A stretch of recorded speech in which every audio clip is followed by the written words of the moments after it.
Okay, now to our Twitter question. Edward Snowden says a judge's decision slamming NSA phone surveillance vindicates his leaks to the news media. So, is he a hero or a traitor? We'll have your answers on the bottom of the screen as we continue with this story. But first, let's get a response from the case's plaintiff himself, Larry Klayman, who convinced the federal judge to rule that NSA snooping is likely unconstitutional. He joins us exclusively. Larry, thank you so much. You must be very happy today. You're welcome. Let me begin with this question. Is Mr. Snowden a hero or a traitor? I wouldn't call him a hero. I would say that we owe him a great debt of gratitude. He did the wrong thing in going to Russia, but we would never have learned what was going on at the NSA without him. We never would have gotten a positive decision from the judge without the information he revealed. He caused the NSA to cough up and make admissions as to the outrageous abuse of constitutional rights, the biggest in American history that we have ever seen. So frankly, we owe him a debt of gratitude. So right now it's at the trial court level. There are many levels to go yet. It will go next to the D.C. Circuit Court of Appeals. 2 judges have been appointed there by President Obama. Where do you think this goes next in the process with regard to the appeals process? Do you think this is going to be upheld, or do you think you're still in a losing battle? Let me make it clear. The government will lose. No matter what Obama says, no matter what enablers on Capitol Hill, Democrat and Republican, said, they will lose. This is a violation of the Fourth Amendment, unreasonable searches and seizures. It's a violation of the First Amendment, freedom of speech, rights of association.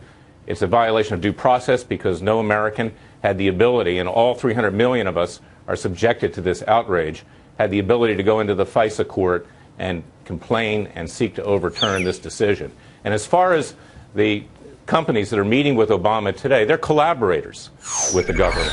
Much like during the Third Reich, we had industrialists collaborate with that government in Germany. I'm not equating the two exactly, but the government could not have done this unless Verizon and others rolled over, and we have information that the government's overpaying on contract with Verizon and these internet companies and other cell phone providers, in effect bribing these companies to get this data about American citizens. So, Larry, listen, you know, it hasn't been described as there's been no expectation of privacy up to now. From 1979, it was a case, Smith versus Maryland, whereby we know that the phone companies know who we're calling, the number we're calling, how long and we're calling for.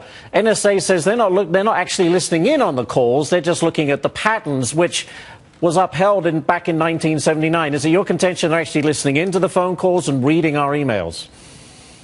Absolutely. There's been an Inspector General's report from the NSA, which they were forced to make, where they revealed there have been over 2,700 violations of the law just in the last few years. And in fact, NSA employees are using this PRISM program, this metadata, which is what gives you all this information about our lives, to spy on their girlfriends, boyfriends, husbands, and wives. If lower-level officials are doing that, think what the power players at the top are doing. And I might add, the NSA has been caught lying on tens of occasions before the courts. And Clapper, who's the Director of National Intelligence, has been caught perjuring himself in front of Congress. Frankly, he should be in prison. Very interesting. We'll follow it every step of the way. Larry Klayman, thank you so much for joining us. We appreciate it. You're welcome. Good stuff. There's a lot more to that story. And, of course, we say it goes to the appeals court next. Ultimately, by all accounts, it's going to end up with the U.S. Supreme Court. So he's confident the government's not going to win on this one. Well, yep. He's the plaintiff, so we'll see.